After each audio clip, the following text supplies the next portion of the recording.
Hi friend, आपका स्वागत है आपके अपने चैनल आफीजा क्लासेस में। आज जो हम लोग देखेंगे वो trigonometry function lecture number third. मैं ऑलरेडी लेक्चर 1 और 2 में अपलोड कर चुका हूँ। ठीक है, ये लेक्चर नंबर थर्ड है उस पर। ठीक है, हम लोग देखते हैं। ठीक है, अब तो हम लोग देखते हैं।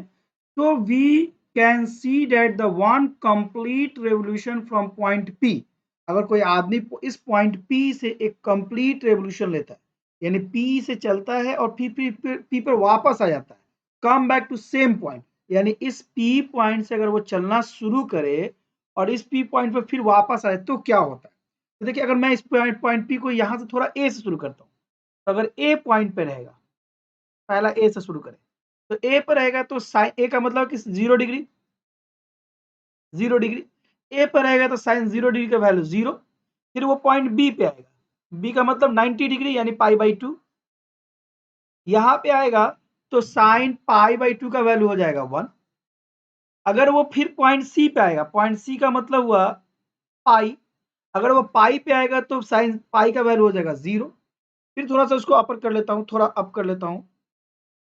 ठीक है, अगर वो पॉइंट डी पे आता है, पॉइंट डी मतलब यहाँ पॉइंट डी पे आता है, पॉइंट डी का मतलब 3 पाई/2 पे आता है, तब उसका वैल्यू हो जाएगा -1। फिर वो पॉइंट ए पे वापस आ जाता है, पॉइंट ए पे मतलब कि इधर से वापस आता था, यानी कि यहाँ पे 2 पाई, इधर से कर रहे हैं तो 0, यहाँ से 0 और यहीं पे 2 पाई। ठीक है, कंप्लीट से तब उसका वैल्यू आता है 0।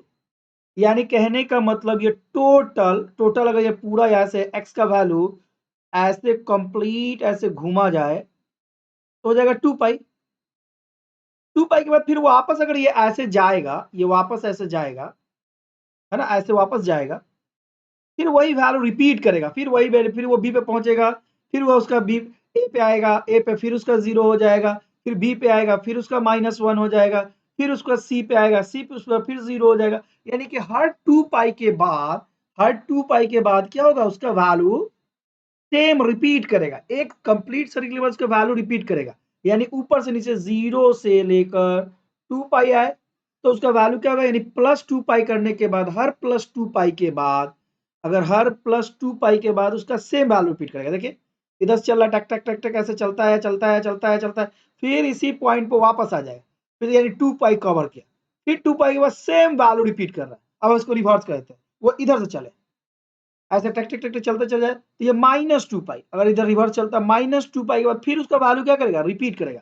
यानी कहने का मतलब कि साइन एक्स का वैल्यू 2 पाई +2 पाई या -2 पाई के बाद सेम वैल्यू रिपीट करेगा, यानी नॉमरिकल सेम वैल्यू रिपीट करेगा। किसका, साइन का। किसका, साइन का। अब आते हैं फिर कॉस के लिए। कॉस के लिए देखते हैं, कॉस के लिए भी सेम, अगर हम लोग ध्यान दें तो कॉस के लिए भी सेम ही होगा। अगर हम लोग देखते हैं, थोड़ा सा मैं ऊपर कर ताकि फिगर हम लोग को दिखे, थोड़ा सा हल्का सा मैं ऊपर कर देता हूं ताकि फिगर हम लोग को दिखे। ठीक है, थोड़ा सा और बस एक पे। देखिए, अगर मैं ऐसे करूं तो ये देखिए, अगर कॉस यहां से चलना शुरू करेगा ए से यानी 0 डिग्री से, तो कॉस 0 डिग्री का वैल्यू 1। फिर वो पहुंचेगा बी पे यानी पाई पे, तब उसका वैल्यू पाई/2 पे, तब उसका वैल्यू हो जाएगा 0। फिर वो पहुंचेगा सी पे मतलब पाई पे, तो उसका वैल्यू हो जाएगा -1। फिर वो पहुंचेगा डी पे पाई/3 पे, तो उसका वैल्यू हो जाएगा 0। फिर वो पहुंचेगा 2 पाई पे, तब वैल्यू हो जाएगा 1। या फिर उसके बाद वो 2 पाई के बाद फिर वो आगे बढ़ेगा, फिर वो आगे बढ़ना शुरू करेगा, ऐसे वापस जाना शुरू करेगा, फिर सेम वैल्यू रिपीट करेगा, यानी +2 पाई के बाद उसका वैल्यू रिपीट करेगा। अगर हम इसको रिपीट कर देते हैं, इधर से चलते हैं, तो ऐसे करेगा, फिर ऐसे घूम के जब वापस आएगा फिर ए पे, फिर ए पे आने के बाद फिर उसका सेम नॉमिकल वैल्यू रिपीट करेगा -2 पाई पर, यानी कि कॉस का वैल्यू +2 पाई या -2 पाई पे रिपीट करता है। +2 पाई या -2 पाई के बाद उसका वैल्यू क्या करता है, रिपीट करने लगता है।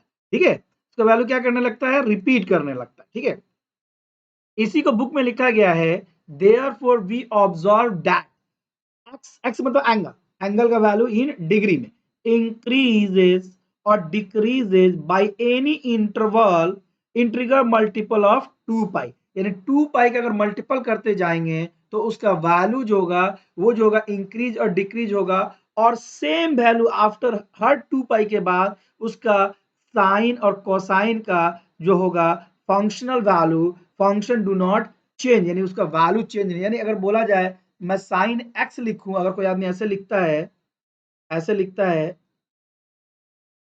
साइन एक्स, या कोई आदमी ऐसे लिख देता है साइन 2 पाई एक्स, दोनों वैल्यू बराबर है ना। अब यहाँ पे एक्स इसको जगह पे ऐसे भी लिख सकता है साइन, वो एक बार रिपीट किया तो 2 पाई, मान लो 2 बार रिपीट किया तो फिर हो जाएगा 2 पाई।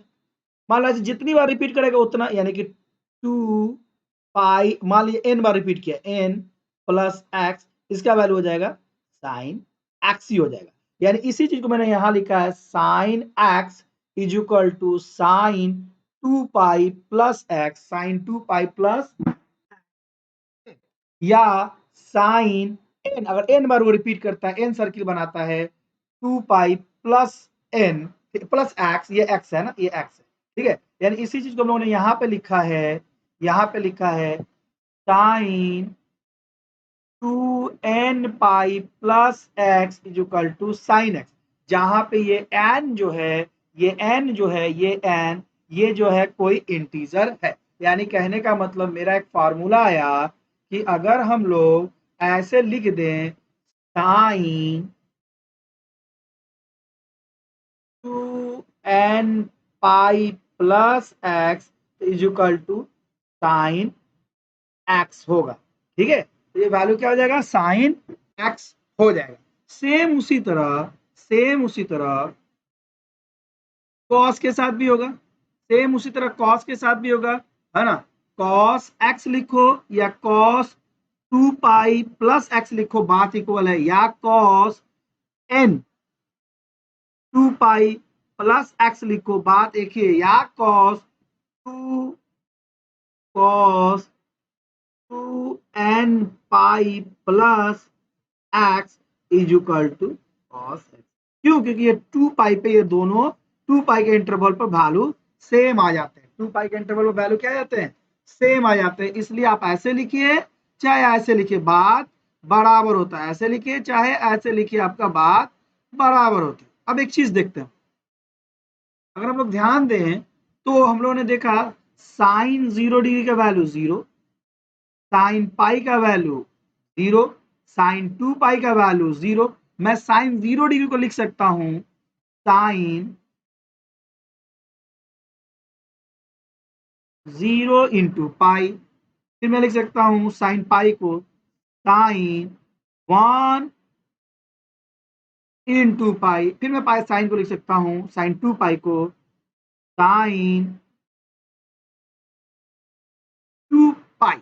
ओके, यानी कहने का मतलब मैं यहाँ पे इनको, इस चीज को मैं कैसे लिख सकता हूं, साइन पाई के टर्म में, pi 0 into pi 0, sine 1 into pi 0, sine 2 into pi 0, sine 3 into pi 0। यानी साइन का पाई के साथ मल्टीपल करते जाएंगे तो 0 हो जाएगा। यानी अगर मैं कहूं कि sine x is equal to 0, तो ये एक्स का वैल्यू क्या क्या हो सकता है, एक्स का वैल्यू 0 हो सकता है, एक्स का वैल्यू प्लस माइनस पाई हो सकता है, एक्स का वैल्यू प्लस माइनस 2 पाई, देखिए यहाँ पे पाई 2 पाई, एक्स का वैल्यू प्लस माइनस 3 पाई हो सकता है ना। यानी कि ये जो होगा, जब भी एक्स होगा वो पाई के साथ मल्टीपल में होगा, जब भी होगा एक्स पाई के साथ मल्टीपल में होगा और इंटीजर मल्टीपल में होगा, यानी एन मल्टीपल में होगा, एन पाई के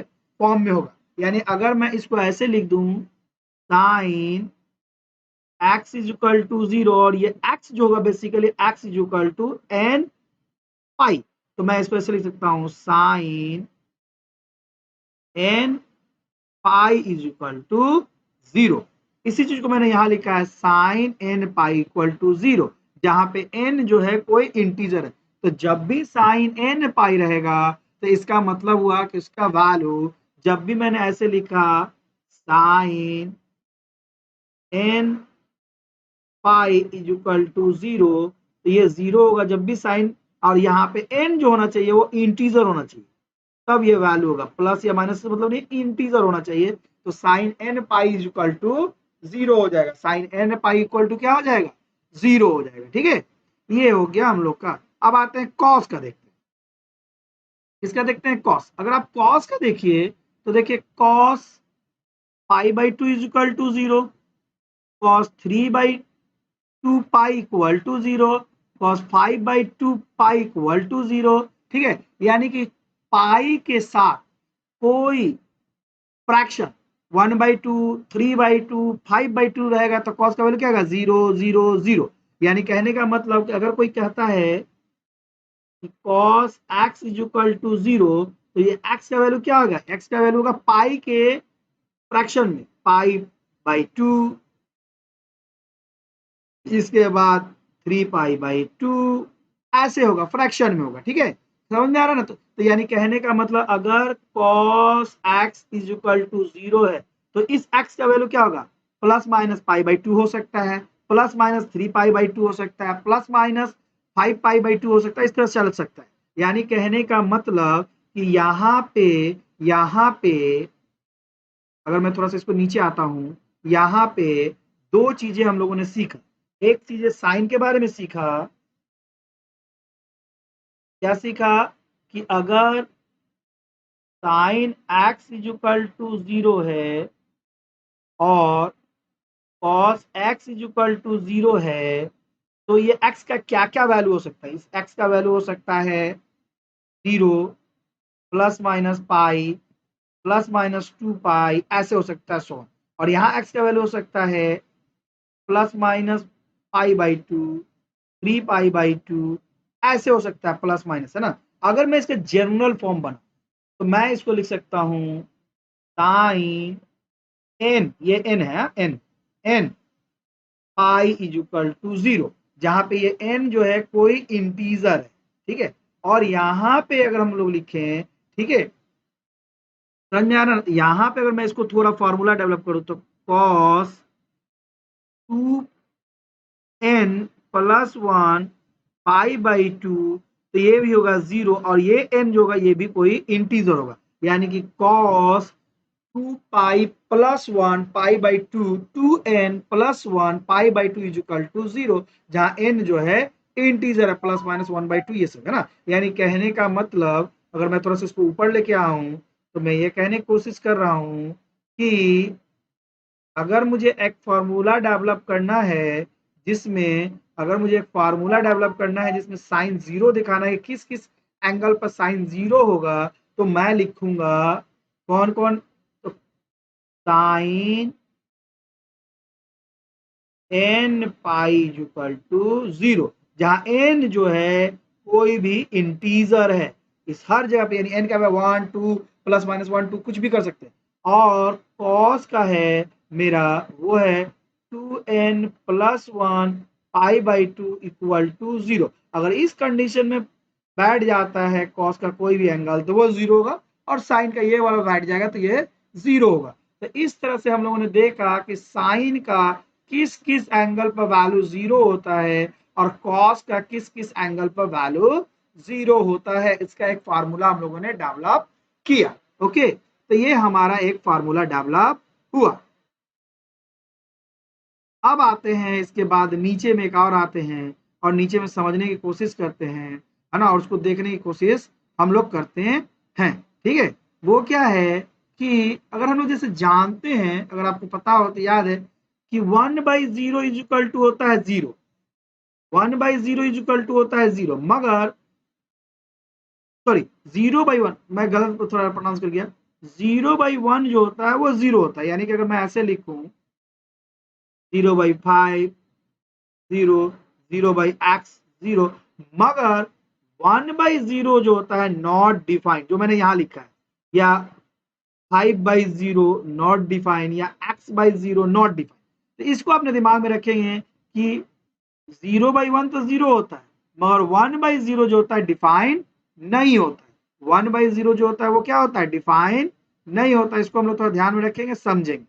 ठीक है, देखिए हम लोग जैसा जानते हैं कि cosec x को जगह पर हम लोग लिख सकते हैं 1/sin x, है ना। और हम लोग जानते हैं sine 0 degree is equal to 0, तो अगर मैं साइन x की जगह पर 0 पुट कर दूं तो ये हो जाएगा 1/0, और 1/0 is equal to not define, यानी कहने का मतलब cos 0 degree is equal to 1/sin 0 degree 0, और ये हो जाएगा 1/0, और ये क्या हो जाएगा नॉट डिफाइन, ये हो जाएगा नॉट डिफाइन। ओके, ये हम लोग को समझ में आया कि हाँ ये जो हो जाएगा नॉट डिफाइन हो, यानी कि value will be not find अगर, और हम लोग जान रहे हैं कब कब साइन 0 होता है, तो हम लोग जान रहे हैं कि साइन एक्स की जगह पर अगर हम लोग पुट करते हैं साइन एन पाई, इस कंडीशन पे ये 0 होता है, यानी कॉसेक 1/x, और x की जगह पे अगर आपने पुट कर दिया एन पाई तो ये डिफाइन नहीं होगा, यानी अगर x की जगह पर एन पाई का कोई भी टर्म आ गया तो ये वाला डिफाइन नहीं होगा, x की जगह पर इनमें से कोई भी ऐसा टर्म आ गया तो ये वाला डिफाइन नहीं होगा। ओके, नॉट डिफाइन, है ना।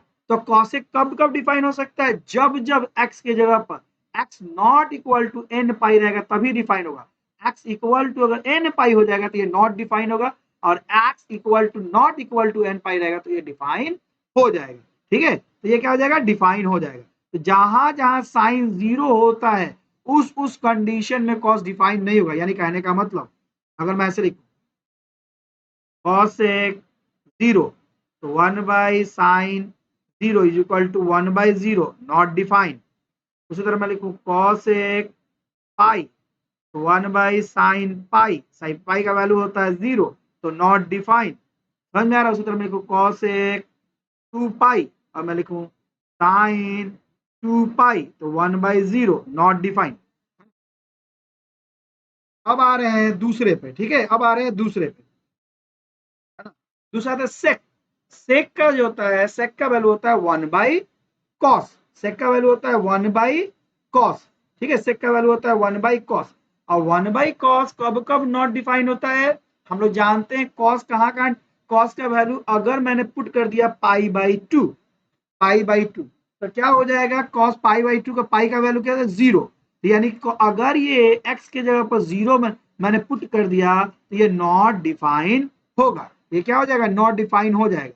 और हम लोगों ने अभी जैसे बात की साइन के टर्म में कि कौन कौन कंडीशन नॉट डिफाइन होता है, कौन कौन कंडीशन में नॉट डिफाइन होता है, ठीक है, तो इसको हम लोग बात कर रहे हैं और समझ रहे हैं। ठीक है, इसको थोड़ा नेक्स्ट वीडियो में देखते हैं, समझते हैं, थोड़ा वीडियो बड़ा हो गया।